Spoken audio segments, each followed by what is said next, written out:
चलो तो आज हम थोड़ा स्टार्टिंग से एक बार कुछ फार्मूले देख लेते हैं, है ना। पहले वाले चैप्टर से शुरू कर रहा हूँ फार्मूले रिवाइज करना, उसके बाद देखेंगे। तो सिर्फ फार्मूले देख रहे हैं, ठीक समझ रहे हो? अरे रिप्लाई भी करते रहो, ठीक है। हाँ, तो हमने देखा था कि अ, जो नेगेटिव चार्ज होते हैं पॉजिटिव चार्ज होते हैं, दो प्रकार के चार्ज होते हैं, ठीक है। तो जो नेगेटिव चार्ज होगा वो जनरली जब हम अपने फिजिक्स में पढ़ते हैं तो नेगेटिव चार्ज इलेक्ट्रॉन्स में चल रहे हैं, ठीक है। और पॉजिटिव चार्ज किस में चल रहे हैं? प्रोटॉन्स में है, ठीक है। जो पॉजिटिव चार्ज होते हैं वो प्रोटॉन्स में होते हैं, ठीक है। ये तो हो गया तुम्हारा किस लेवल पे? एटॉमिक लेवल पे हो गया, ठीक है। तो इलेक्ट्रिक चार्ज का ये है। दूसरी बात आती है कंजर्वेशन ऑफ चार्ज।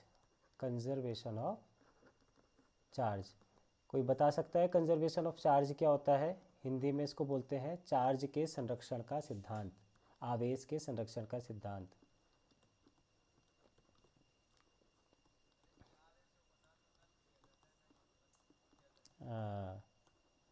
तो आवेश ना तो नष्ट किए जा सकते हैं और ना ही उत्पन्न किए जा सकते हैं, केवल ये ट्रांसफ़र होते हैं, ठीक। अब इसमें हम जानते हैं Q equals to n e होता है, ठीक है। और जिसमें E का मान क्या होता है? E का मान होता है 1.6 इंटू 10⁻⁻19 कूलाम। तो क्या होता है? इतना आवेश होता है इलेक्ट्रॉन में। ठीक है। फिर हमने देखा कि कूलाम का नियम क्या होता है? Coulombs law. कूलाम का नियम क्या होता है? बताओ, कोई बता सकता है तो।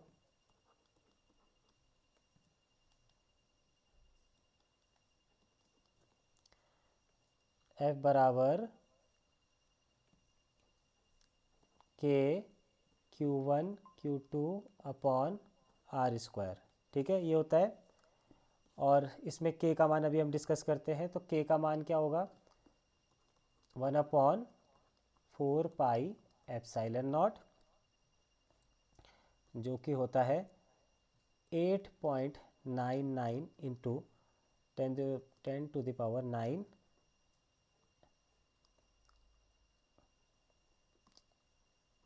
न्यूटन मीटर स्क्वायर कूलाम की पावर 2, ठीक है। तो ये होता है, और इसको हम डायरेक्टली 9 इंटू 10⁹ बोल देते हैं, समझ गए? तो डायरेक्टली हम यही याद रखते हैं, होता तो ये है पर याद क्या रखना है? 9 इंटू 10⁹। उसके बाद हमारे पास आता है principle of superposition. Principle of superposition क्या होता है? इसको हम अध्यारोपण का सिद्धांत भी कहते हैं, है ना। पीयूष बता, अध्यारोपण का सिद्धांत क्या होता है?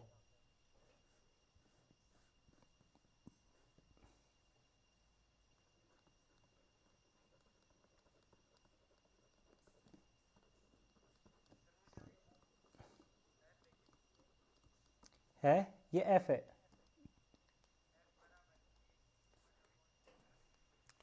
एफ बराबर के Q1 Q2 upon are square, ठीक है। हाँ, इसकी चिंता मत करो, ये तुमको पीडीएफ में दे दूंगा इसको, ठीक है। ये ये आप स्क्रीनशॉट खींच लेना जैसा भी होगा। तो अध्यारोपण का सिद्धांत क्या होता है कि देखो, जो ये फोर्स होता है, ठीक है, कूलाम का से जो कूलाम के नियम से जो बल आता है ना। तो बल तो जनरली मतलब बल जो होता है वो सदिश ही होता है, ठीक है। अब एक पॉइंट पे तुम देख रहे हो कि कई सारे बल अगर लग रहे हैं, ठीक, तो इसका नेट बल कैसे निकालोगे? अगर मान लो किसी जगह F1 F2 F3 तीन बल लग रहे हैं, है ना। तो इसमें तुम कुल कितना बल लग रहा होगा वो कैसे निकालोगे?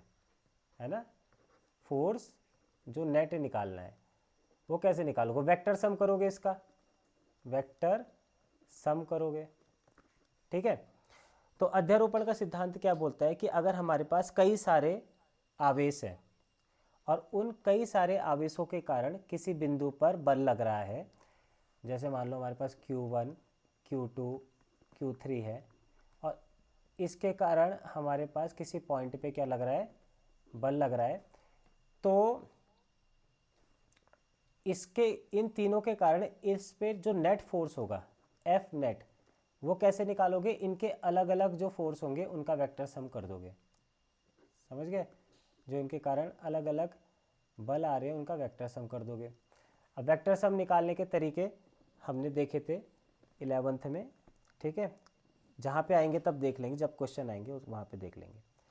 तो अध्यारोपण का सिद्धांत इतना होता है।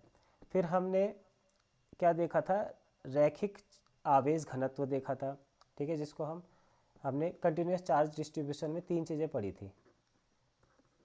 कंटिन्यूस चार्ज डिस्ट्रीब्यूशन इसमें हमने तीन चीज़ें पढ़ी थी, मैंने चार बोल दिया, तीन चीज़ें पढ़ी थी, ठीक है। सतत आवेश घनत्व, ये था सतत आवेश घनत्व, ठीक है। सतत आवेश घनत्व में हमने एक चीज़ पढ़ी थी जिसको हम बोलते थे रैखिक आवेश घनत्व, ठीक है, ये होता था Q/L। दूसरा हमने पढ़ा था सरफेस चार्ज डेंसिटी, यानी कि पृष्ठीय आवेश घनत्व, ठीक। इसमें नीचे क्या आ जाता है, Q/एरिया आ जाता है, S या A जो लिखना चाहो वो लिख लो। और उसके बाद आता है वॉल्यूम, यानी आयतन आवेश घनत्व, ठीक है, उसको हम रो से दिखाते थे Q/V, ये आता था, ठीक है। ये देखो क्या है, ये क्या बोल रहा है, जैसे मान लो कि ये बोल रहा है कि एकांक लंबाई में कितना आवेश है, ठीक है। जैसे हमने बोल दिया कि ये 10 मीटर है, इसमें 10 कूलाम आवेश है, तो इसकी 1 मीटर में कितना आवेश है, तो 1 मीटर में क्या हो जाएगा, 1 कूलाम आवेश हो जाएगा। तो ये जो 1 कूलाम होगा ये इसके लिए लैम्डा होगा, ठीक है, रैखिक लीनियर चार्ज डेंसिटी होगा। इसी तरीके से सिग्मा है, इसी तरीके से क्यू है, सिग्मा है, इसी तरीके से ये है रो। तो सिग्मा देखो ये तो आ गया लंबाई के लिए, ये आता है क्षेत्रफल के लिए पृष्ठीय आवेश घनत्व, और ये होता है आयतन आवेश घनत्व, ठीक है। वॉल्यूम चार्ज डिस्ट्रीब्यूशन वो हो जाता है ये डेंसिटी। अच्छा, इसके बाद हमने इलेक्ट्रिक फील्ड पढ़ा था, इलेक्ट्रिक फील्ड, ठीक है। तो electric field due two point charge है ना। तो इलेक्ट्रिक फील्ड का कोई फॉर्मूला याद है तुमको कि नहीं है अभी याद? W/Q था, है ना, इलेक्ट्रिक फील्ड इंटेंसिटी। तो हमारे पास अगर पॉइंट चार्ज का देखें तो ये आ जाता था, ठीक है। ये कहाँ से आया, W/Q करके आया है, समझे? पीयूष कुछ बोल नहीं रहा है,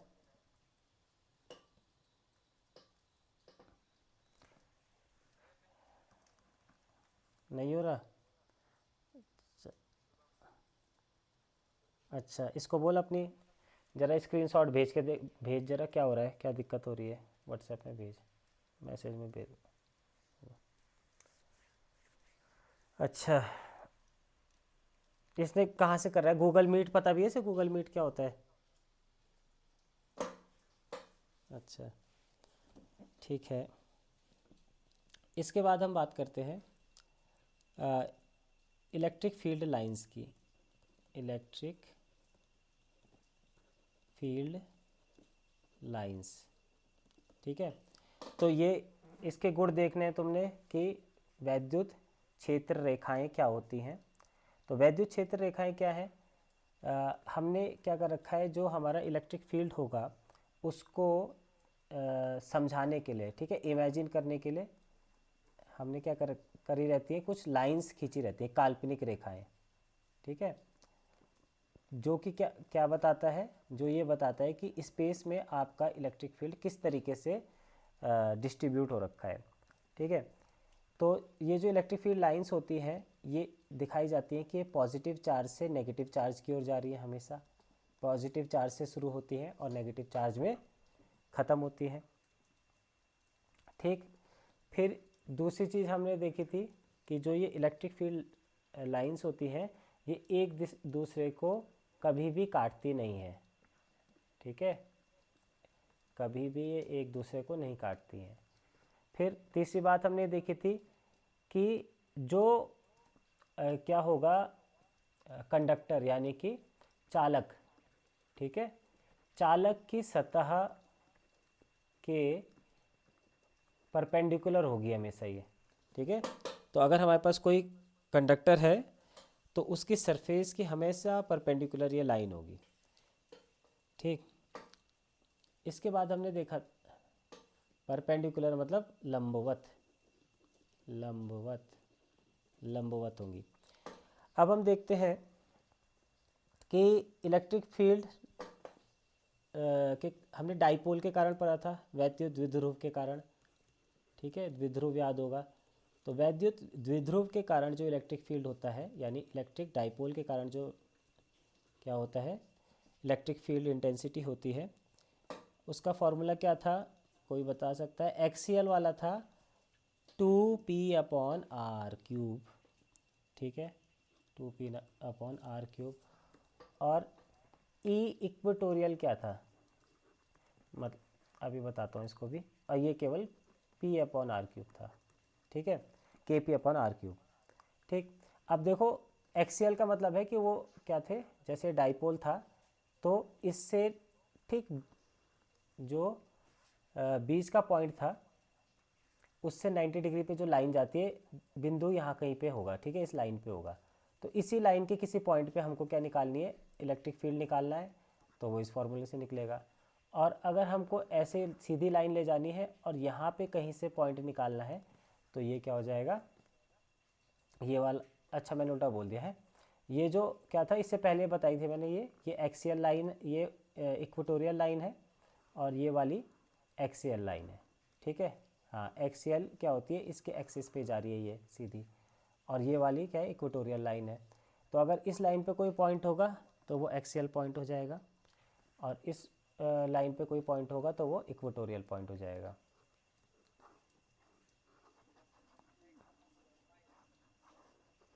ना ना, अभी फिर से बता देता हूँ एक बार। देखो, मान लो तुम्हारे पास ये डाइपोल है, ठीक है, एक पॉजिटिव डाइपोल क्या होता है, जब पॉजिटिव और नेगेटिव चार्ज को, है ना, पास पास में रख देते हैं तो वो तुम्हारा डाइपोल बन जाता है। अब इस डाइपोल से ठीक बीच पे, अगर बीच में तुम एक 90 डिग्री वाली लाइन खींचोगे तो इस लाइन पे जो पॉइंट्स मिलेंगे सारे, है ना, उसको हम बोलेंगे कि ये इक्वेटोरियल लाइन पे है, ठीक। और अगर हम इससे सीधी रेखा खींच दें डाइपोल से, और इस पे जो पॉइंट मिलेंगे वो क्या होंगे, वो एक्सियल लाइन पे पॉइंट होंगे, ये वाले एक्सियल लाइन के पॉइंट है, ठीक। अब क्या है कि हमको क्या करना है, अगर हमको बोला जाएगा कि इन पॉइंट्स पे, इस वाले पॉइंट्स पे क्या करना है, हमको इलेक्ट्रिक फील्ड निकालना है, तो हम ये वाला फॉर्मूला लगाएंगे, ई एक्सियल वाला। अगर हमको बोल दिया जाएगा कि इस वाली पॉइंट पे निकालो, इस वाली लाइन पे निकालो जो 90 डिग्री पे, तो हमको कौन सा फॉर्मूला लगाना है, ये वाला, हाँ, इक्वेटोरियल वाला, ठीक है।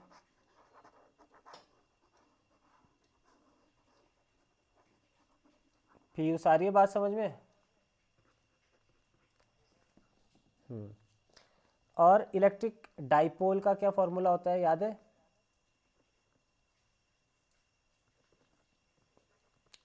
2ql होता है ना, 2ql कर देते हैं हम हमेशा, 2ql। तो ये फॉर्मूला, ये जो p लिख रखा है ना यहाँ पे, उस p का मान होता है 2ql, समझ गए? ठीक है, हाँ, जो ये 2p/r³ लिखा है और ऐसे यहाँ पे p/r³ लिखा हुआ है ना, इसमें जो p है वो ये p है, ये वाला, इस p का मान ये होता है, और इसको हम बोलते हैं, हाँ, द्विध्रुव आघूर्ण बोलते हैं हम इसको, क्या बोलते हैं, द्विध्रुव आघूर्ण बोलते हैं। इसके बाद हमारे पास क्या था, uniform charged thin spherical shell, ठीक है, यानी खोखला गोला, खोखला गोला। अगर खोखले गोले में क्या है, चार्ज है, तो उस केस में हमारे पास क्या फॉर्मूला बनता है, E equals to 1/4πε0 Q upon R, Q R square, ठीक है, Q अपॉन आर स्क्वायर।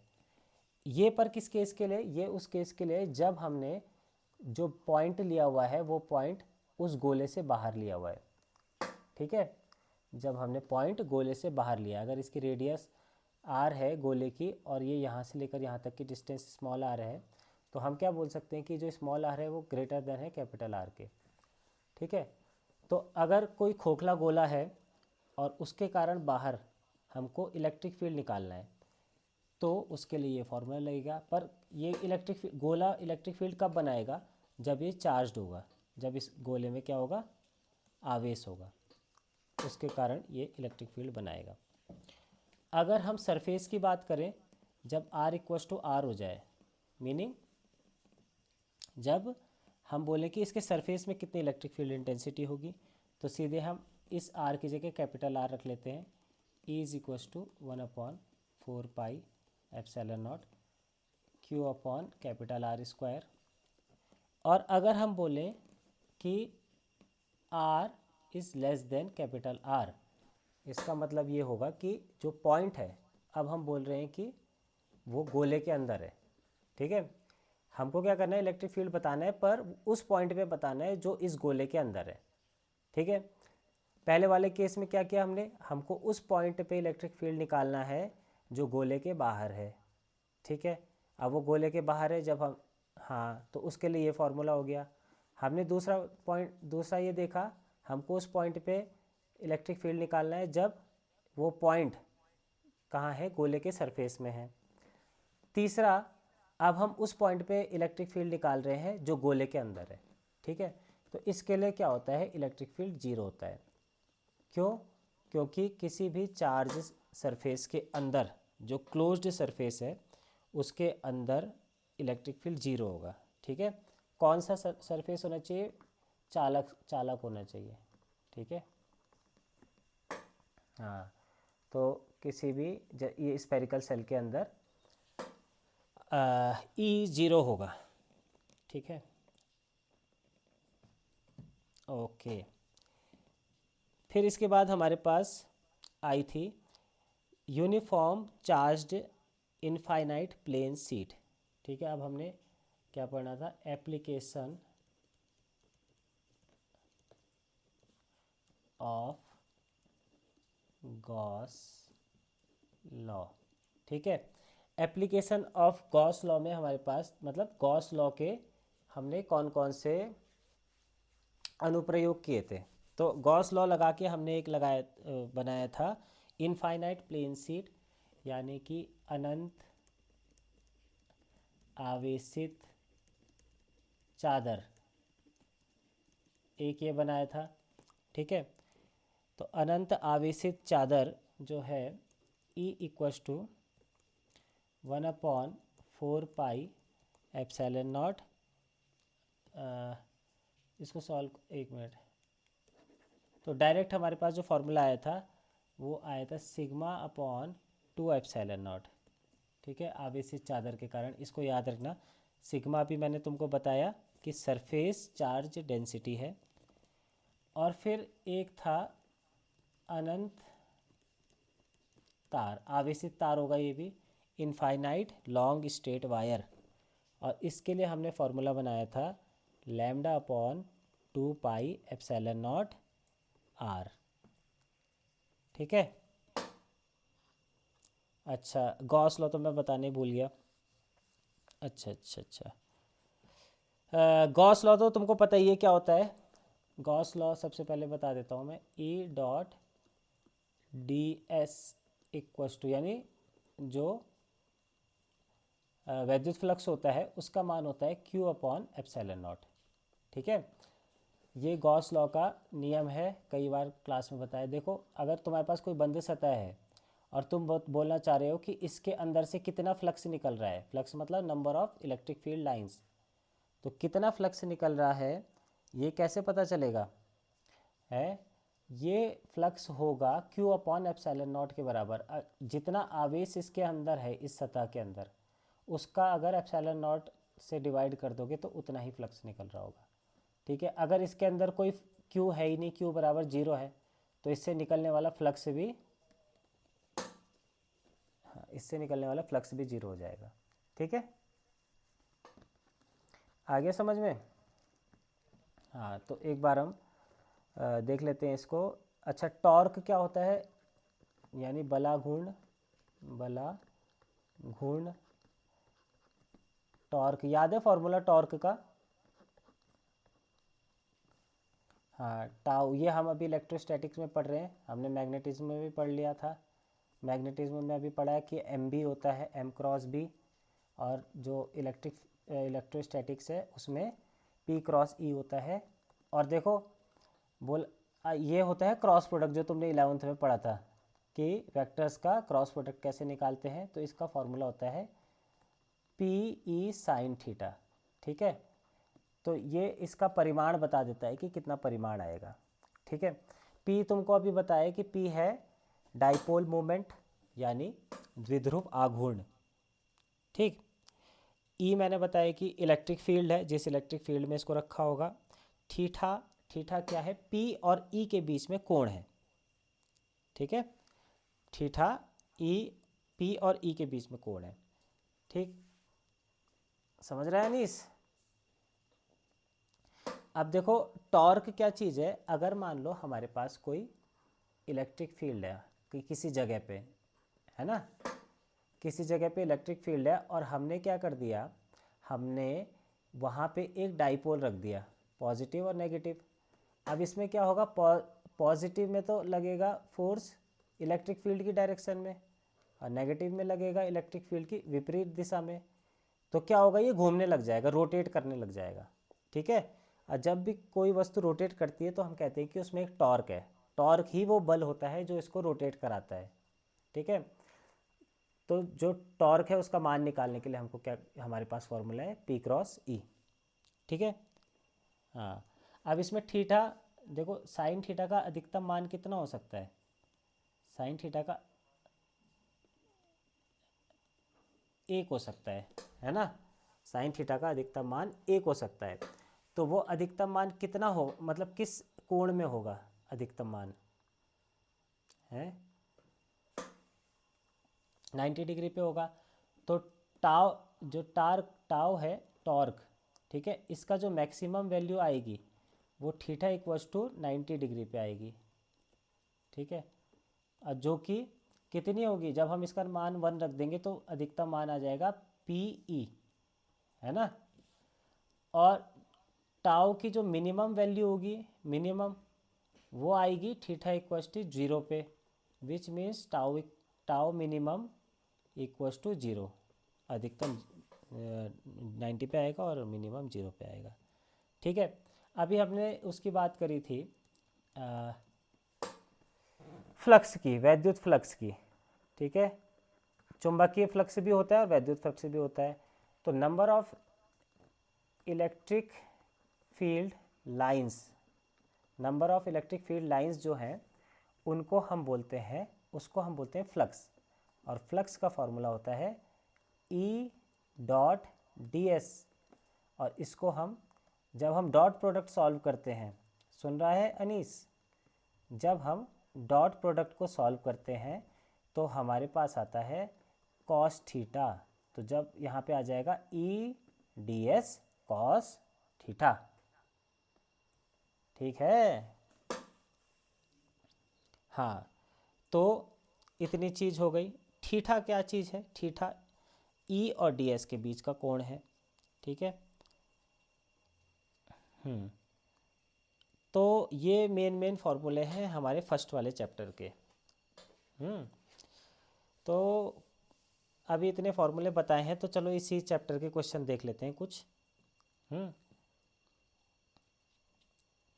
अच्छा, तो कूलाम का नियम देखो 2024 में पूछा गया है। ठीक है, और प्रिंसिपल ऑफ सुपर पोजिशन भी 2024 में पूछा गया है। ठीक है, क्या? हाँ, अध्यारोपण का ये, हाँ ये सब पूछे गए हैं। गॉस गॉस थ्योरम भी 2023-24 में पूछी गई है। ठीक है, हाँ, तो कई प्रकार की चीज़ें आ रही हैं इसमें। देखें कुछ छूटा तो नहीं। तो मेन फार्मूले हो गए हैं। अगर इन फार्मूलों को और डिटेल में पढ़ना है तो अभी हम एक दो बार और देख लेंगे बाद में, हैं। अभी हम आगे बढ़ते हैं, कुछ कोशिश करते हैं सवाल करने की।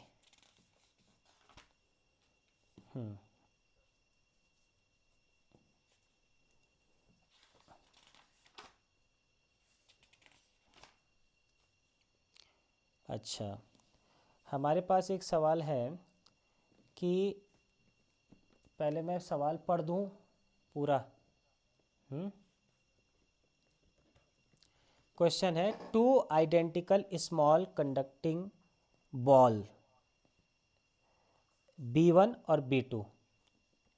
ठीक है, एक B1 है बॉल, एक B2 बॉल है। ठीक है, दोनों चालक हैं, चालक बॉल है। ठीक है, आर गिवन -7 पिकोकुलाम और 4 + 4 पिकोकुलाम।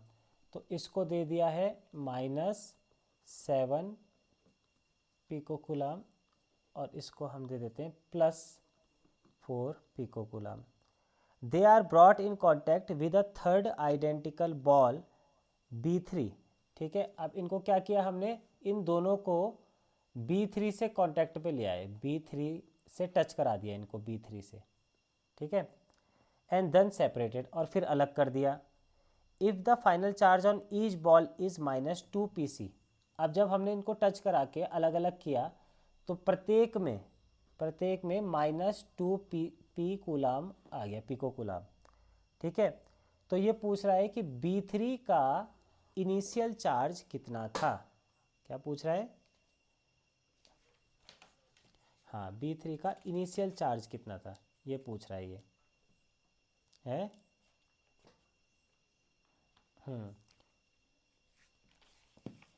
अनीस, कितना था, कैसे?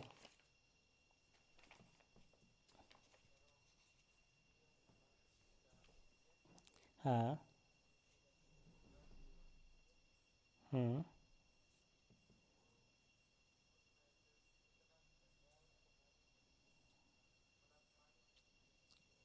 हाँ, देखो ऐसा है कि कंजर्वेशन ऑफ लॉ लगेगा ना, कंजर्वेशन ऑफ लॉ लगाओगे। तो कंजर्वेशन ऑफ लॉ ये कहता है कि मतलब अगर तीनों में कितना है, हाँ, आवेश के संरक्षण का नियम, है ना, आवेश के संरक्षण का नियम क्या कहता है कि आवेश ना तो उत्पन्न होगा ना तो नष्ट होगा, है।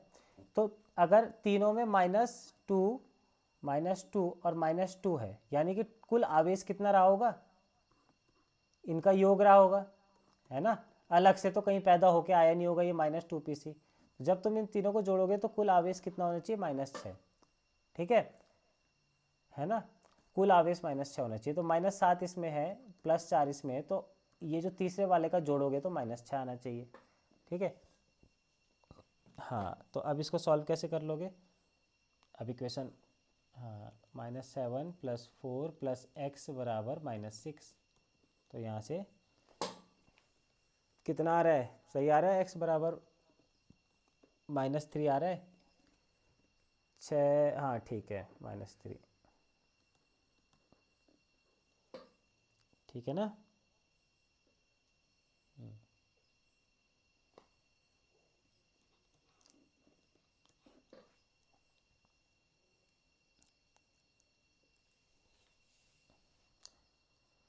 अच्छा, अगला क्वेश्चन हम देखते हैं, क्या बोल रहा है। The coulomb force F versus 1/r square graph for 2 pairs of point charge Q1 and Q2 and Q2 and Q3 are shown in the figure. ठीक है, तो ये बोल रहा है कि हमने एक ग्राफ बना रखा है F वर्सेस 1/r², इसके बीच में हमने ग्राफ खींचा हुआ है। ठीक है, और बोल रहा है कि किसके लिए है, 2 पॉइंट चार्ज के ग्रुप के लिए है, Q1 Q2 और Q3, Q2 और Q3। अब मैं वो बना देता हूँ पहले।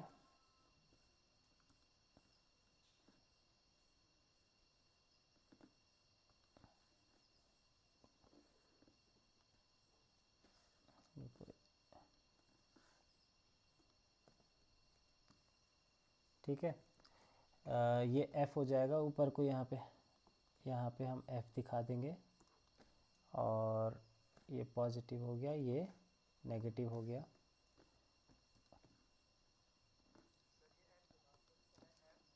वो तीर बना रखी है बस। ठीक, और क्या वर्सेस, अरे कुछ नहीं है, क्वेश्चन में दे रखा है कि F और 1/r² के बीच में ग्राफ खींचना है।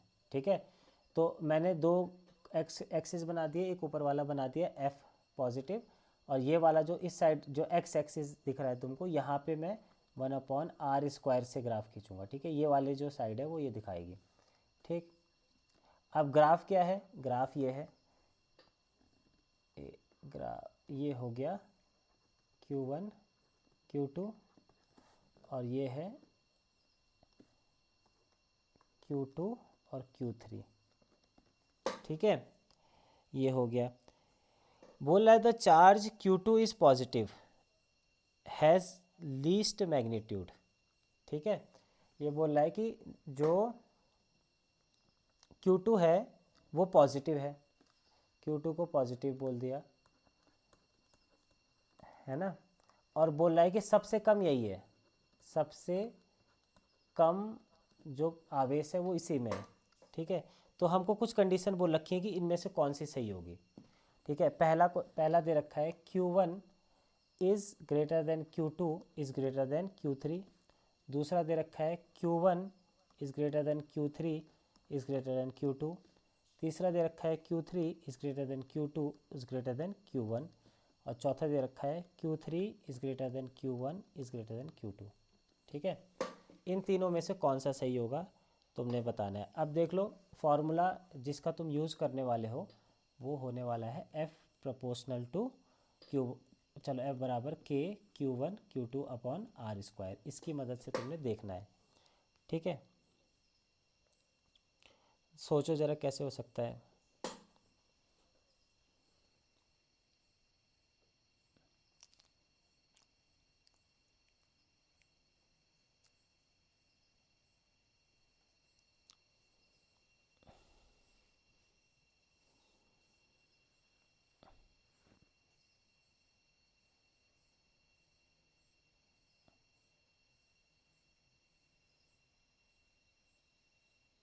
ठीक है, अब देखो यहाँ पे एक चीज़ ध्यान रखना, क्योंकि ग्राफ 1/r² का खींचा हुआ है, अगर मैं 1/r² को सीधा बोल दूँ कि ये y है ना, तो मेरे पास क्या बन सकता है, K Q1 Q2 y,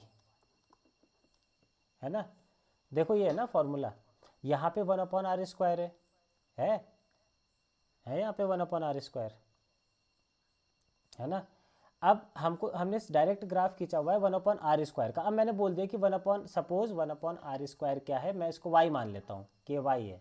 ठीक है, तो अब इसमें 1/r² की जगह y रखोगे तो ये आ जाएगा फॉर्मूला, है आएगा, आएगा कि नहीं। ठीक है, अब मैं इसकी तुलना करता हूँ, अगर मैं y is equal to m x, जो कि क्या होती है, किसकी इक्वेशन होती है, एक लाइन की इक्वेशन होती है, लाइन खींची हुई है ना दो, अगर ये लाइन की इक्वेशन होती है तो m का मान कितना है, m का मान हम कह सकते हैं K Q1 Q2 है। ठीक है, तो m क्या होता है, m क्या चीज़ होती है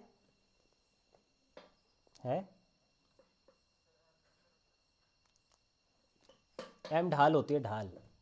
ठीक है, m क्या होती है, ढाल। अच्छा, तो यहाँ से मैं कह सकता हूँ कि m बराबर K Q1 Q2, है ना। इसी तरीके से हम दूसरे के लिए भी निकाल सकते हैं।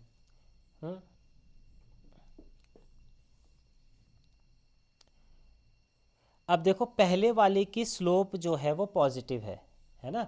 यहाँ तुम देखोगे ये जो थीटा कोण बना रहा है ये ऊपर को बना रहा है। स्लोप पता है ना तुम्हें, किसी भी रेखा की स्लोप कैसे होगी। अगर मैं किसी रेखा को ऐसे खींच दूंगा तो ये जो थीटा है अगर ये पॉजिटिव आएगा तो हम बोलेंगे कि स्लोप कैसी है पॉजिटिव, पॉजिटिव स्लोप है। अगर ये ऐसी रेखा खींच दिया हम तो ऐसी यहाँ से, तो हम बोलेंगे कि नेगेटिव स्लोप है ना। तो अब हम इसमें देख रहे हैं तो Q1 और Q2 में का जो ग्राफ है जो ऊपर जा रहा है पॉजिटिव स्लोप है, और जो नीचे वाला है सेकंड पेयर Q2 और Q3 वो कैसी है, स्लोप नेगेटिव है। ठीक है। हाँ, तो जो पॉजिटिव सोर्स है उसमें हम बोलेंगे कि ये रिपल्सिव नेचर है, और जो नेगेटिव स्लोप वाला है ना, उसमें हम बोलेंगे कि एट्रैक्टिव नेचर है। ठीक है। तो इससे क्या पता चल रहा है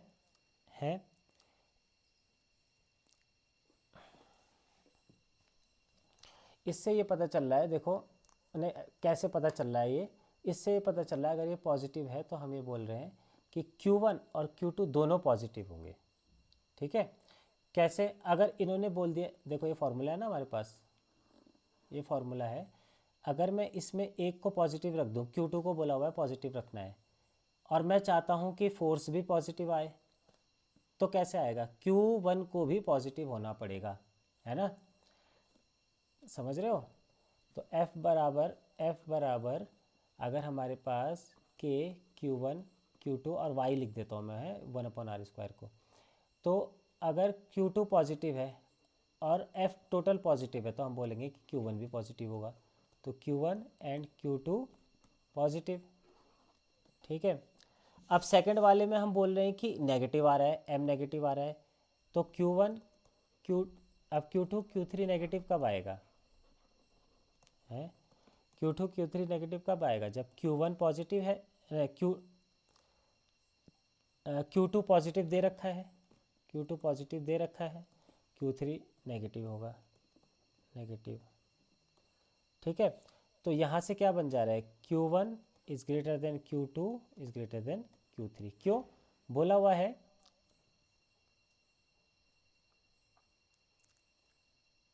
हाँ ठीक है, बस लीस्ट मैग्नीट्यूड बोला हुआ है ना उसमें, पर इस तरीके से आ जाएगा तब।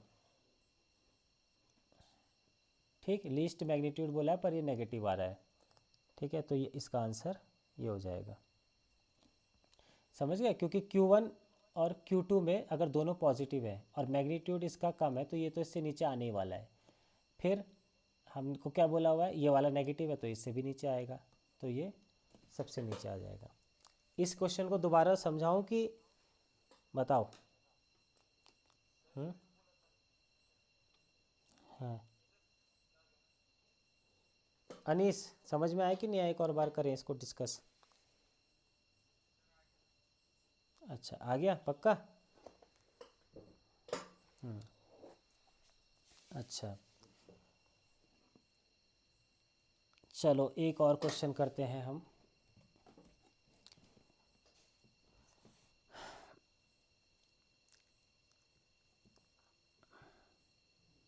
ये वाला क्वेश्चन जो है ये है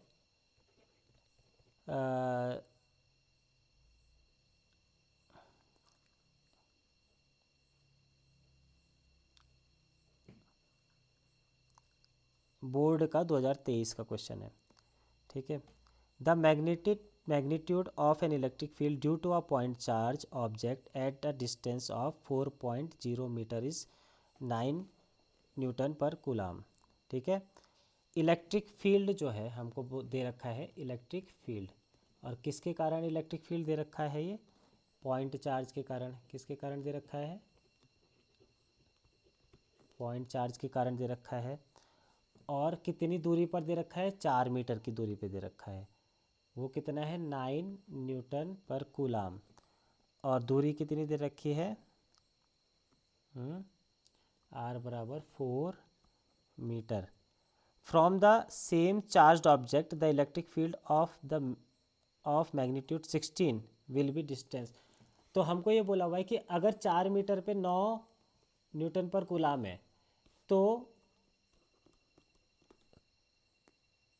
तो electric field 16 Newton per coulomb कितनी दूरी पर होगा।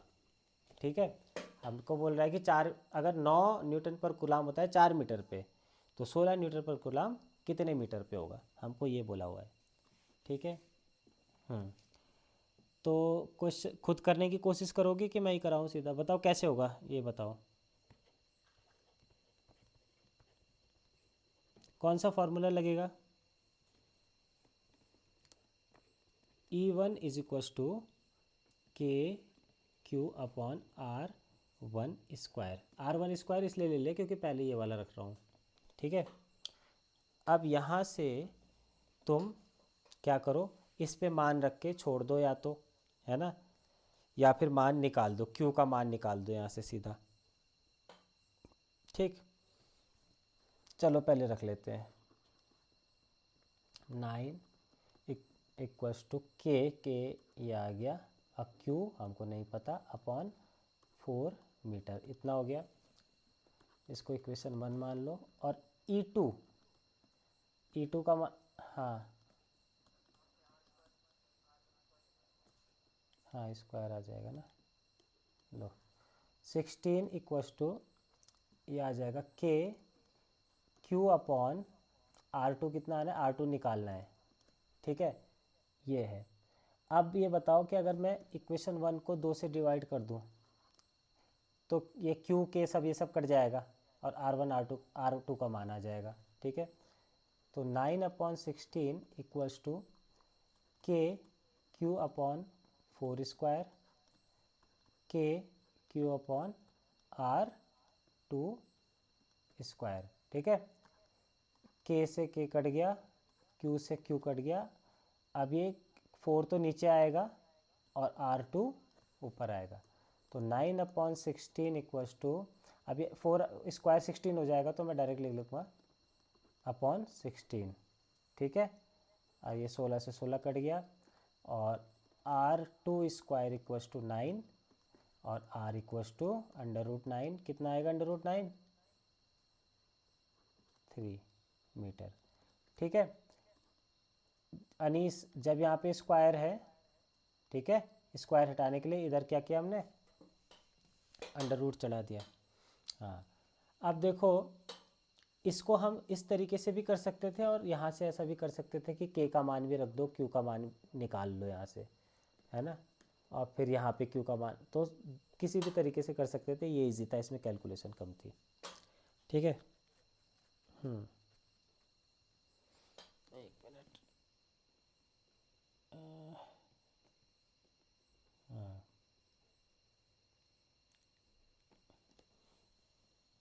अच्छा,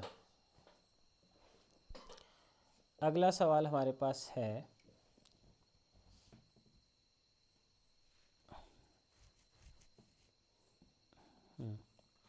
चलो एक क्वेश्चन करते हैं। हमको दे रखा है an electric dipole placed in an electric field of intensity 2 × 10⁵ Newton per coulomb. एक द्विध्रुव है, ठीक है, एक वैद्युत द्विध्रुव है जिसे कितने E equals to 2 × 10⁵ Newton per coulomb की इलेक्ट्रिक फील्ड में रखा गया है। ठीक है, एक द्विध्रुव है जिसको इतने इलेक्ट्रिक फील्ड की इंटेंसिटी पे रखा गया है और कितने कोण पे रखा गया है, एट एन एंगल ऑफ कितना 30 डिग्री। ठीक है, और ये महसूस करता है टाउ बराबर 4 न्यूटन मीटर का टॉर्क। ठीक है, क्या बोला इसने कि एक वैद्युत द्विध्रुव है जिसे 2 × 10⁵ न्यूटन पर कूलाम वैद्युत क्षेत्र में रखा गया है और वैद्युत क्षेत्र से कितना थीटा डिग्री, है ना, 30 डिग्री। और टाउ कितना है, 4 न्यूटन मीटर है।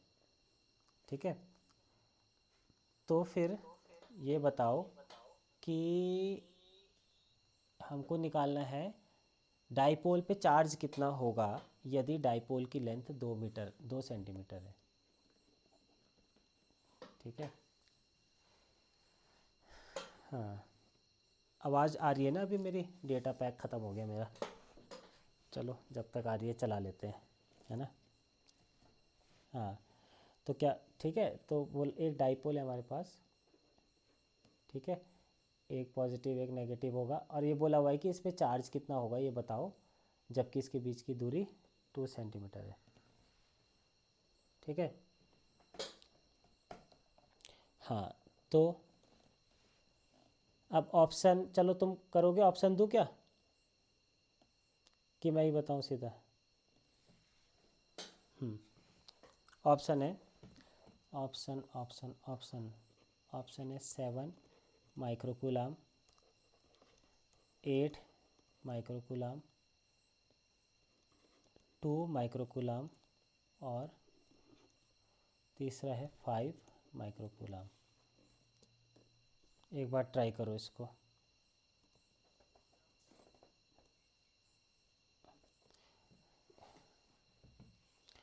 फिर से पढ़ देता हूँ मैं, टेंशन क्यों ले रहा है? क्या नहीं लेनी? टेंशन नहीं लेनी। ई देखो, एक क्या है, एक डाइपोल है। डाइपोल क्या होता है? पॉजिटिव नेगेटिव जब पास पास में रखा होता है चार्ज। उस डाइपोल मोमेंट को इतने इलेक्ट्रिक फील्ड में रखा गया है, इतना कोण बना के रखा गया है, और उस पर टॉर्क लग रहा है इतना। ठीक है, तो हमको निकालना है कि इस डाइपोल के में आवेश कितना होगा, है ना? जबकि इन दोनों के बीच की दूरी क्या है, 2 सेंटीमीटर। अब डाइपोल में दोनों तरफ आवेश सेम होते हैं, इधर भी क्यू होता है, इधर भी क्यू होता है। तो हमको बस क्या बताना है, इस क्यू का मान बताना है, किसी भी एक क्यू का मान। ठीक है, सबसे पहले तो तुम फॉर्मूला लगा लो टाउ का, है ना? Tau is equal to p cross e. ठीक है, अब जब पी आ जाएगा तो सब आ जाएगा, और इसको हमने बोला कि पी ई साइन थीटा लिख सकते हैं। अब यहाँ पे मान रखो, है ना? और चाहो तो यहाँ पे डायरेक्ट ही 2QL रख दो, पी का मान। ठीक, और ई साइन थीटा रख दो, और टाउ बराबर ये आ गया। अब यहाँ से क्यू का मान डायरेक्ट निकाल लो, है ना?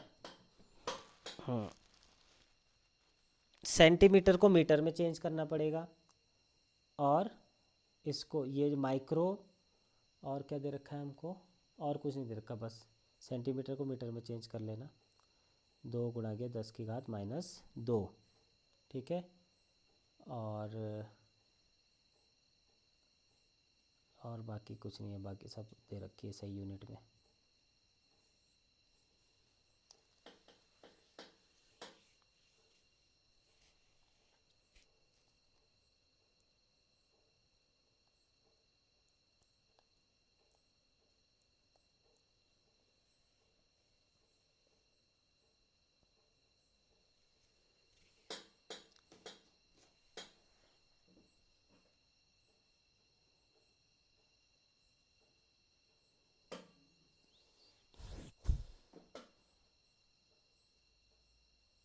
क्या?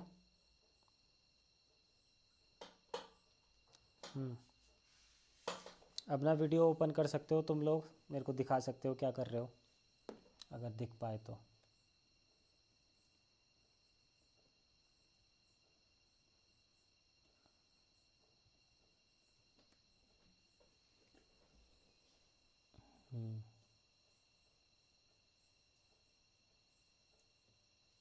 है, ये तो चला गया अनीस, है?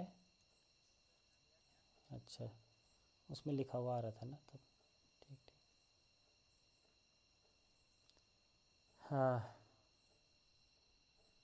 क्या कर रहा है, दिखा दे कौन सा फार्मूला कैसे लगा रहा है, तब तो बताऊंगा थोड़ा। है, लिख तो रखा है मैंने formula, tau equals to p sine theta लगाना था, पी का मान 2QL होता है, तो 2QL को भी रख दिया मैंने। ठीक है,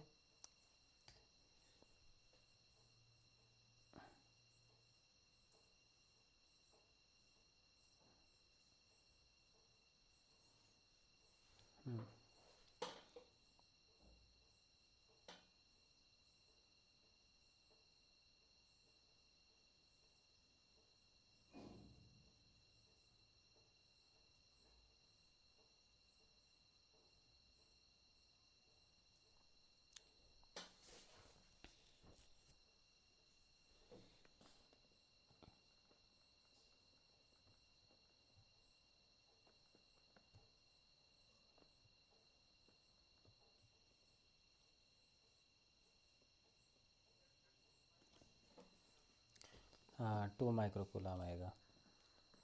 तो टाउ का मान हम रख लेते हैं कितना, 4 न्यूटन मीटर, और 2 इंटू क्यू का मान निकालना है। एल हमारे पास है 2 इंटू 10⁻², और ई हमारे पास है 2 इंटू 10⁵, और साइन 30 हो जाएगा। ठीक है, अब फिर इसमें क्या करना, क्यू को यहीं छोड़ देना, बाकी सबको उधर ले जाना। तो ये तुम्हारे पास हो जाएगा 4 अपॉन फिर 2 इंटू 10⁻², फिर 2 इंटू 10⁻⁵ और साइन 30। साइन 30 का मान क्या होता है अनीस बता।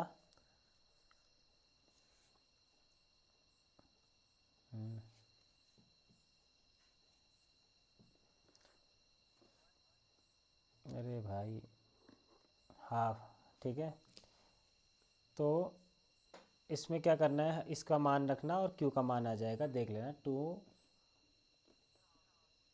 हाँ हाफ तो बोला मैंने, सुनाई नहीं दिया। अच्छा हाँ, तो मैंने बोला ना हाफ होता है। ठीक है, तो हाफ होता है,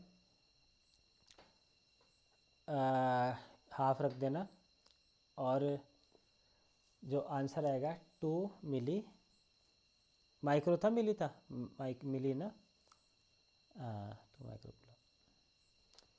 ठीक है, अब देखो इसको सॉल्व कर लोगे। अब ऐसा करते हैं, एक दो क्वेश्चन हम पिछले साल के पेपर से उठाते हैं, रैंडमली उठा लेते हैं ना कहीं से भी।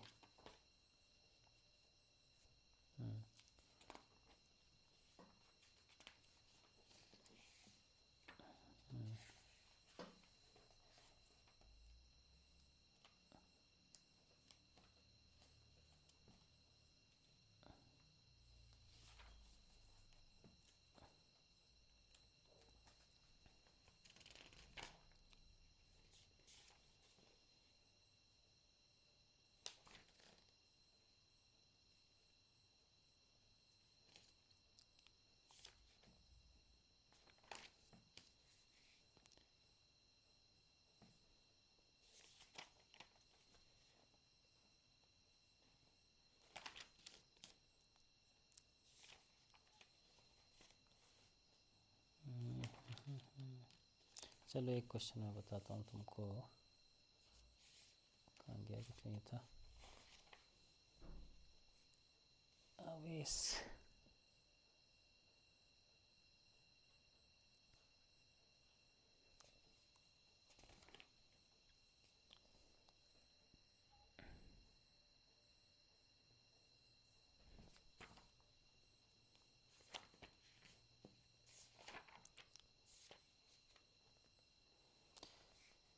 अच्छा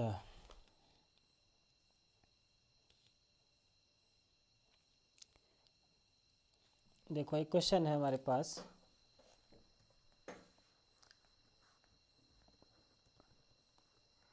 A charge is placed at the point of intersection of body diagonals of a cube। ठीक है, एक क्यूब है, यानी कि क्यूब को हम क्या बोलते हैं हिंदी में, घन, है ना। हाँ, और उसके बॉडी डायगोनल पे रखे हुए हैं। ठीक, क्यूब को ठीक बीच पे रखा होगा, मतलब ये क्यूब है ना, ऐसा। अब ये जब इसके डायगोनल, बॉडी डायगोनल ऐसे काटते होंगे, तो बीच में रखा होगा एक चार्ज। ठीक, electric flux passing through one of its faces. ठीक है, तो हमको बोला हुआ है कि इलेक्ट्रिक फ्लक्स निकालना है, इलेक्ट्रिक फ्लक्स किसी भी एक फलक से। ठीक है, जो ये क्यूब के फेस होते हैं ना, ये इस फेस से, एक फेस से निकलने वाला फ्लक्स कितना होगा। ठीक है, ये बताना है।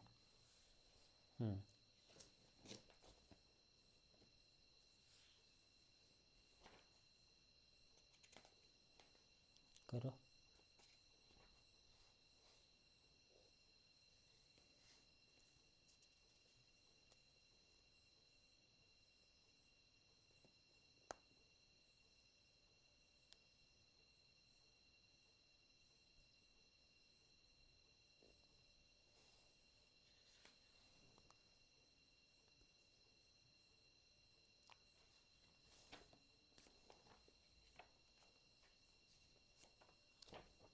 टोटल इलेक्ट्रिक फ्लक्स कितना होता है?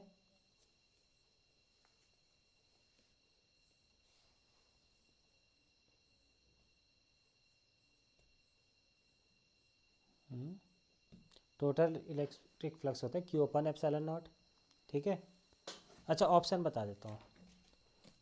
ऑप्शन ऑप्शन ऑप्शन है तुम्हारे पास। अब वो ऑप्शन गए कहाँ?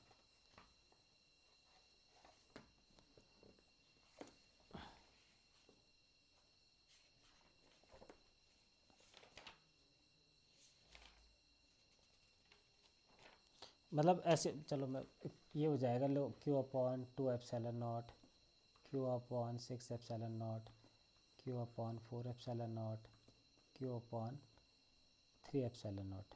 इनमें से बताओ कौन सा ऑप्शन होगा?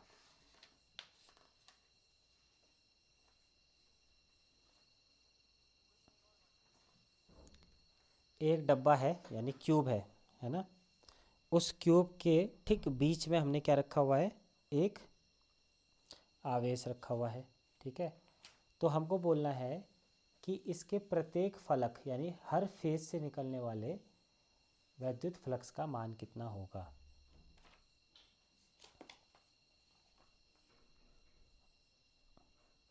कितने फलक होते हैं? फेज कितने होते हैं? है? हाँ दूसरा वाला होगा, क्योंकि टोटल फ्लक्स वो कितने होते हैं, फेज कितने होते हैं? 6 फेज होते हैं, है ना? और 6 फेज होते हैं, इसका मतलब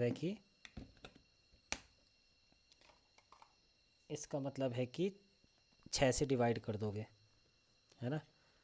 तो आ जाएगा तुम्हारे पास क्या? इसको डिवाइड करना है, क्योंकि फाई बराबर क्या होता है? क्यू बाई एप्सिलॉन नॉट होता है ना। तो जब हमें एक फेज से निकालना है, टोटल 6 फेज हैं, तो ये टोटल 6 फेज से बट के निकलेगा ना, बराबर बराबर।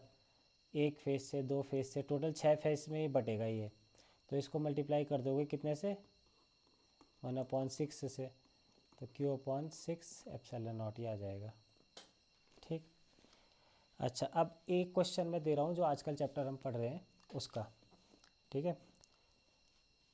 क्वेश्चन क्या है? A coil has 100 turns. ठीक है। एक कॉइल है, इसमें 100 टर्न्स हैं। कितने टर्न्स हैं? 100 टर्न्स हैं।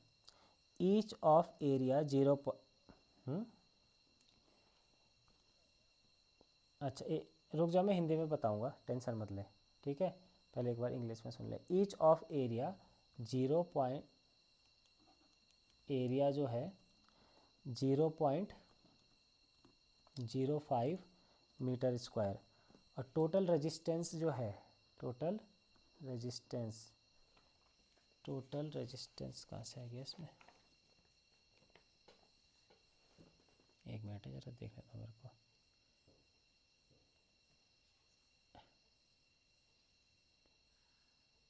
ए B A B A B phi. अच्छा ठीक है। तो टोटल रेजिस्टेंस जो है, इसलिए देख रहा था मैं क्योंकि क्या कहीं मैंने ये टॉपिक पढ़ाया भी है कि नहीं। चलो कर लेंगे पर हम इसको 1.5 ओम। ठीक है।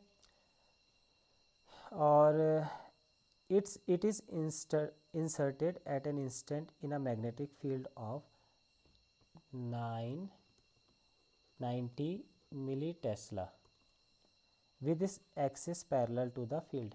ठीक है। और जिस कॉइल को हमने क्या किया है, कॉइल को इसके पैरेलल रख के भेजा हुआ है। ठीक। The charge induced in the coil at instant is. ठीक है। चार्ज इंड्यूस, ठीक है, ये निकालना है। तो हमसे क्या बोला गया है? एक कुंडली है जिसमें 100 घेरे हैं। ठीक है। और इसका एरिया है 0.05 मीटर स्क्वायर। ठीक है। और इसका टोटल रेजिस्टेंस है 1.5 ओम। अब बोला है ना? हाँ प्रतिरोध इसका हो गया 1.5 ओम। और इसको हमने एक चुंबकीय क्षेत्र में डालना है जिसका चुंबकीय क्षेत्र का मान है 90 मिली टेस्ला, ठीक है। और किस स्थिति में डालना है कि इसका एक्सिस पैरेलल होगा मैग्नेटिक फील्ड के, ठीक है। एक्सिस पैरेलल मतलब कॉइल है तो ये कॉइल का एक्सिस होता है ये वाला बीच का, तो ये एक्सिस पैरेलल है मैग्नेटिक फील्ड के। The charge induced in the coil at that instant, मतलब जिस इंस्टेंट में हमने इस कुंडली को इसके अंदर डाला है मैग्नेटिक फील्ड में, तो उस इंस्टेंट में इसमें कितना आवेश उत्पन्न होगा, ठीक है। हाँ, तो हमको क्या क्या मिल गया, एन मिल गया, एन बराबर 100 टर्न, ए मिल गया है, आर मिल गया है, और बी मिल गया है 90 मिली टेस्ला। इसको हम चेंज कर लेते हैं उसमें, 90 इंटू 10⁻³ टेस्ला, ठीक है। अब सबसे पहला काम तुम ये करो कि इसका फ्लक्स बता दो मेरे को कि फ्लक्स कितना आएगा, बी डॉट ए, ठीक है। 90 डिग्री पे आ रहा है तो हमको बी ए ऐसे कॉस थीटा करने की ज़रूरत नहीं, सीधा 90 हो गया वो पहले, क्योंकि उन्होंने बोल रखा है कि पैरेलल आ रखा है ना इसके। हाँ, तो ये आ जाएगा 90 इंटू 10⁻³ टेस्ला इंटू 0.05। इसको सॉल्व करोगे तो 5 9 45, ठीक है। तो इसको आ जाएगा ये 4.5 इंटू 10⁻³ वेबर। कॉस थीटा ऐसा है ना कि जब ये इसके पैरेलल होगा बी के, ठीक है, तो कॉस यहाँ पे कितना आएगा, यहाँ पे आ जाएगा कॉस 0 आ जाएगा, थीटा इक्वल्स टू 0, ठीक है। क्यों, क्योंकि इसके एरिया, ये एरिया वेक्टर हो गया इसका बाहर को, है ना, इसका एरिया वेक्टर इधर को आ जाएगा और बी भी इधर को आ जाएगा, तो ए और बी के बीच में कोण कितना है, 0 है, 0 है। एरिया वेक्टर देखना है ना हमको, ठीक है। तो कॉस 0 कितना होता है, ठीक है। तो उस हिसाब से यहाँ पे कॉस का मान cos 0 लिख लो यहाँ पे, ठीक है। तो cos 0 तो 1 हो जाएगा। हाँ, तो ये आ गया हमारे पास, ठीक है। अब क्या बोला हुआ है, शुरुआत में तो ये फ्लक्स था, शुरुआत में ये फ्लक्स था, फिर क्या बोला,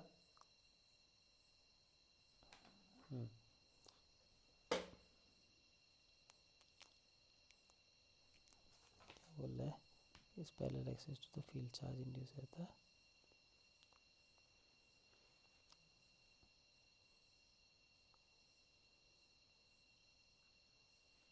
ठीक है।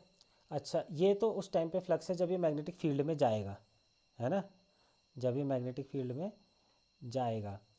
और उससे पहले जब ये मैग्नेटिक फील्ड में नहीं था, है ना, ठीक है, जब ये मैग्नेटिक फील्ड में नहीं था, तो मान लो इसको हम कुछ और दे देते हैं, ठीक है,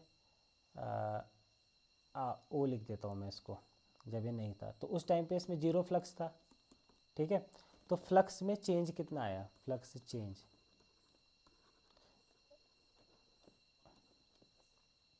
रुको निकालना पड़ेगा ना, तो ये आ जाएगा जी, पहले कितना था और बाद में, हाँ पहले था 0, हाँ, और हो जाएगा बाद में 4.5 इंटू 10⁻³ ठीक है। तो हमारे पास आ गया -4.5 इंटू 10⁻³ वेबर, इतना आ गया, ठीक है। अब हम फैराडे का नियम लगाएंगे यहाँ पे, ठीक है, फैराडे का नियम लगाएंगे। देखो इसमें माइनस माइनस से कोई खास मतलब नहीं है, ठीक है। अभी तो फैराडे का नियम लगाओगे, E इक्वल्स टू -N/d∅/dt, तो अभी डी का काम नहीं, डेल का काम है, ठीक है। अच्छा, हमको क्या क्या मान मिल चुका है, हाँ, तो एक काम करते हैं, देखो टोटल चार्ज हमको निकालना है ना, क्यू बराबर होता है आई डॉट डेल टी, क्योंकि आई बराबर क्यू अपॉन टी होता है ना। तो यहाँ से आई आ गया। अब मैं क्या कर सकता हूँ, यहाँ से निकालने की कोशिश करता हूँ कुछ है। और आई इज इक्वस टू होता है, आई इज इक्वस टू होता है वी अपॉन आर, है ना। वी को यहाँ पे लिख दो E upon R del T, ठीक है। अब क्या कर सकते हैं हम, अब इस वाले फॉर्मूले से देखो ई डेल टी का मान कितना है, ई डेल टी का मान कितना हो जाएगा, minus N D phi upon R, ठीक है। अब तुम यहाँ से Q का मान निकाल दो, Q का मान रखोगे, देखो N का मान हो गया 100, ठीक है। और इसका मान कितना हो गया, -4.5 इंटू 10⁻³ अपॉन 1.5 इतना हो गया, ठीक है। इसको सॉल्व करके देखो कितना आ रहा है। माइनस की चिंता मत करो, ऑप्शन में माइनस वैसे भी नहीं है, तो माइनस माइनस प्लस हो जा रहा है। इसको सॉल्व करके बताओ।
थ्री इंटू 10⁻⁻1 यानी 0.3, ठीक है, 0.3 कूलम, ठीक है।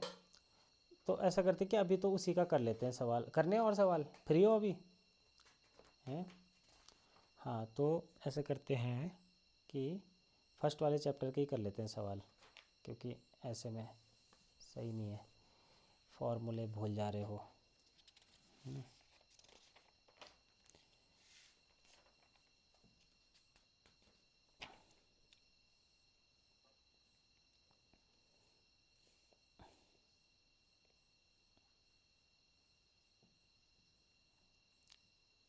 अच्छा, एक और सवाल है अगला। अनीस को समझ में आ रहा है कि बस ऐसी चल रही कहानी है, ठीक है। देखो एक इलेक्ट्रिक डाइपोल है जिसकी लेंथ 2 सेंटीमीटर है, ठीक है। द्विध्रुव भी रखा है, द्विध्रुव जिसकी लेंथ कितनी दे रखी है, 12, अभी सीधा डायरेक्ट लिखते हैं ना हम 12, उसमें ज़रूरत होती है। तो दे रखी है 2 सेंटीमीटर, और सेंटीमीटर को बदलेंगे मीटर में तो कितना आ जाएगा। और बोला गया है इसको 30 डिग्री के कोण से एक इलेक्ट्रिक फील्ड में रखा गया है जिसका मान है 2 × 10⁵ न्यूटन पर कूलाम, ठीक है। क्या बोला है, एक इतने लंबाई का द्विध्रुव है, उसको इलेक्ट्रिक फील्ड से थीटा 30 डिग्री पर रखा गया है, और इसमें टॉर्क लगता है टाउ बराबर 8 × 10⁻³ न्यूटन मीटर का टॉर्क इसमें लगता है। तो ये बोल रहा है कि क्यू का मान निकालो, ठीक है। कराया तो नहीं ना अभी, क्या करा दिया, ये नहीं कराया, क्या अंतर था उसमें, तो सेम है ना, अंतर है इसमें थोड़ा सा।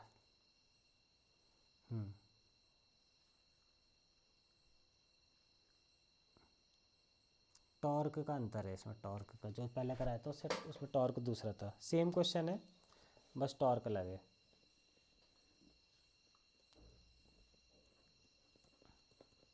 इसको सेम वैसे ही करना है जैसे कराया था।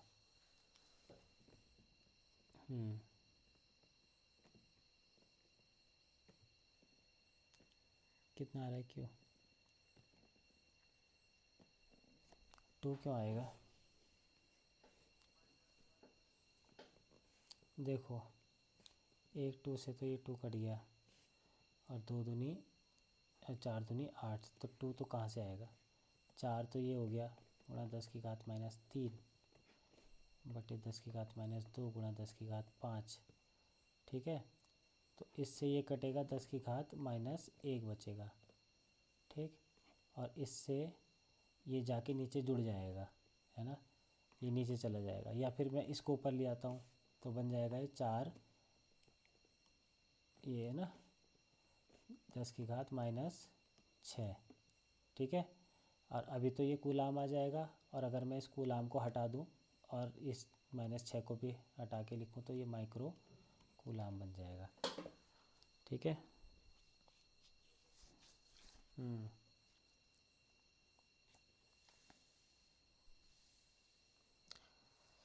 अगला सवाल कराएं? करा देना, थके तो नहीं हो? हाँ भाई, अनीस सिंह थका तो नहीं? अच्छा,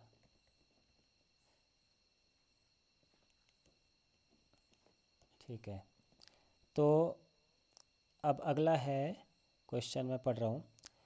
according to Coulomb's law which is correct relation for the following figure.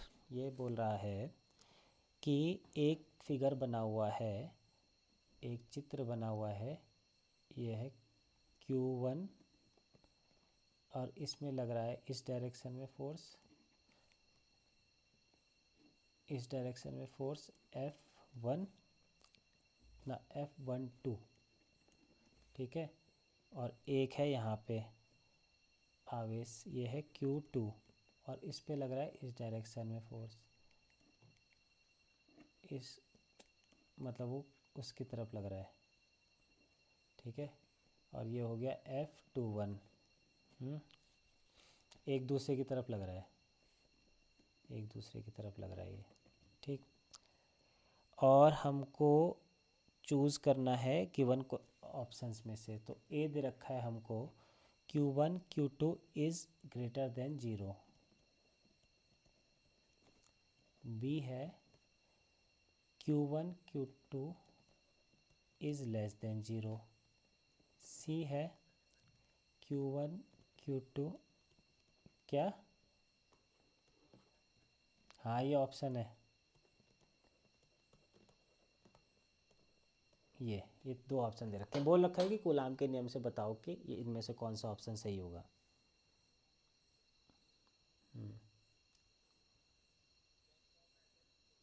कुछ नहीं निकालना, ऑप्शन देखने हैं बस, कि जो कूलाम का नियम होता है ना, और K Q1 Q2/R²। ठीक है, और जब हम क्या करते हैं, इसको इसमें बना देते हैं, तो यहाँ आर डॉट और R³ भी लिख देते हैं। उससे कुछ अभी तुम्हारे समझ में तो आएगा नहीं, पर ये चीज़ समझ लो कि इसमें देखनी है कि इसकी दिशा किस साइड है ना, और इसकी दिशा देख के अनुमान लगाना है कि ये 0 से बड़ा होगा कि 0 से छोटा होगा कि 0 के बराबर होगा, है ना। इसकी दिशा से आंसर आएगा।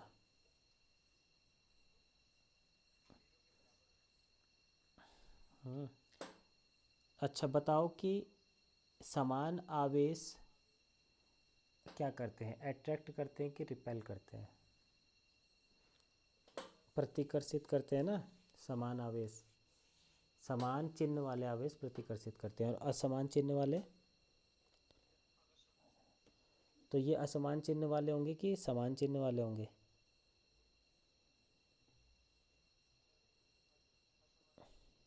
असमान चिन्ह वाले, यानी कि Q1 पॉजिटिव होगा, है ना, मतलब Q1 या Q2 में से एक पॉजिटिव होगा, एक नेगेटिव होगा, कोई भी हो सकता है ना। तो Q1 और Q2 का गुणा नेगेटिव आएगा पॉजिटिव आएगा कि कैसा आएगा, 0 आएगा? नेगेटिव, हाँ नेगेटिव आएगा ना आंसर। तो नेगेटिव मतलब 0 से छोटा है। ठीक है, फर्स्ट नहीं सेकंड वाला है, जीरो से छोटा, जीरो से छोटा आ रहा है ना, ये वाला है आंसर।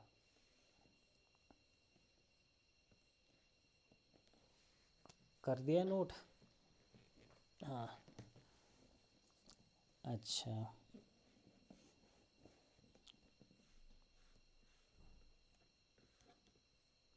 फिर अगला क्वेश्चन है, बोल रहा है an object has charge of 1 coulomb.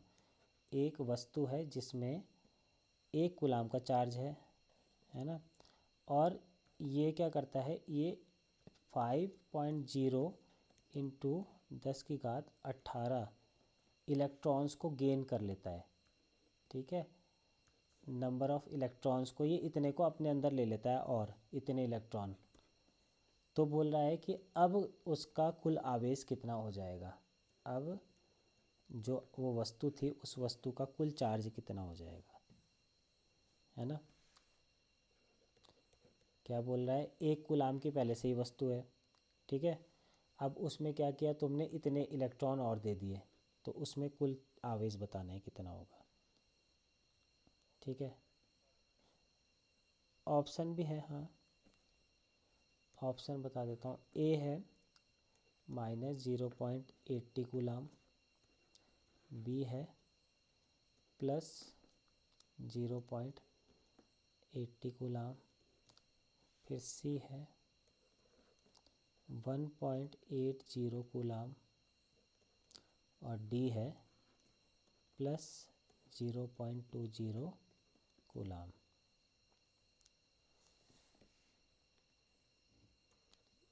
Solution क्या है,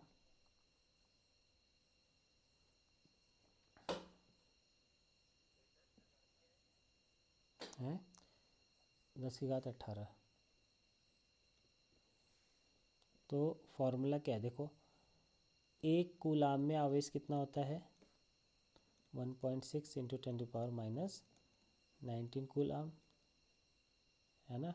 ना, 1 कूलाम में नहीं, एक इलेक्ट्रॉन में, एक एक इलेक्ट्रॉन में इतना आवेश होता है। तो इतने सारे इलेक्ट्रॉन में कितना आवेश होगा, इतने सारे इलेक्ट्रॉन में है, तो क्यू नेट जो होगा हमारे पास वो हो जाएगा 5, ये हो जाएगा ना, एन ई, एन कितना है 5.0 इंटू 10⁻18 इंटू 1.6 इंटू 10⁻−19 कूलाम। ठीक है, इसका मान निकालो कितना आएगा।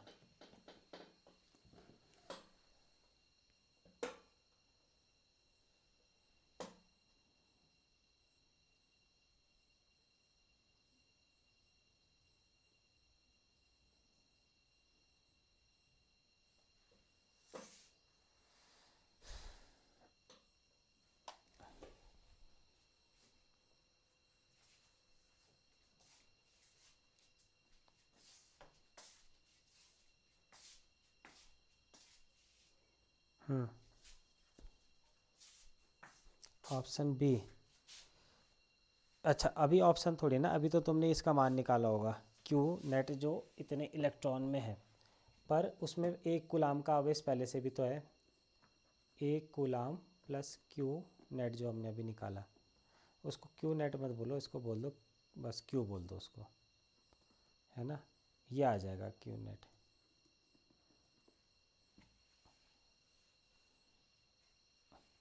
तो इसको सॉल्व करके तुम्हारा आ गया -0.8 कूलाम, तो ये आ जाएगा 1 प्लस -0.8 कूलाम। सी को हटा दो यहाँ से, सी को बाहर लिख देना।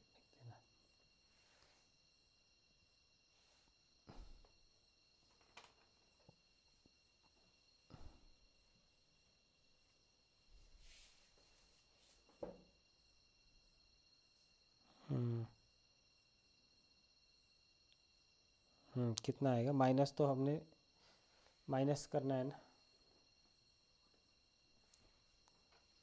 प्लस आया था ना वो, माइनस माइनस लगाओ ना उसमें, माइनस का वो है ना, नेगेटिव चार्ज होता है इलेक्ट्रॉन में, प्लस माइनस में से यहाँ पे माइनस यूज़ करेंगे।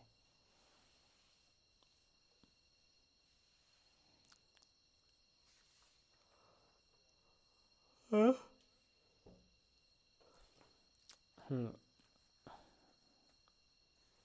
तो ये हो जाएगा, प्लस माइनस का माइनस हो जाएगा तो 1 माइनस 0.8, और ये आ जाएगा 0.20 कूलाम।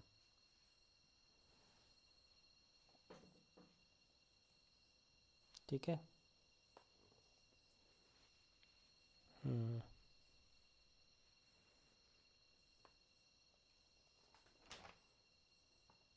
चलो आज क्लोज करें यहीं पे कि और करना है? चलो आज फर्स्ट डे के लिए इतना बहुत है। फिर कल मैं कोशिश करूँगा कि सवाल बना के तुमको होमवर्क के लिए भी दे दूँ, है ना? और पर देखा जाएगा तब। चलो आज ही भेज दूँगा तुमको थोड़ी फ़ोटोज़ ना, इंग्लिश में भेजूँगा तो चल जाएगा काम? ठीक है, इंग्लिश में भेज दूँगा मैं। ओके, चलो ठीक है, आज का इतना बहुत है। रिकॉर्डिंग कोशिश करूँगा कि यूट्यूब में डाल देते हैं, उनके लिए हो जाएगा।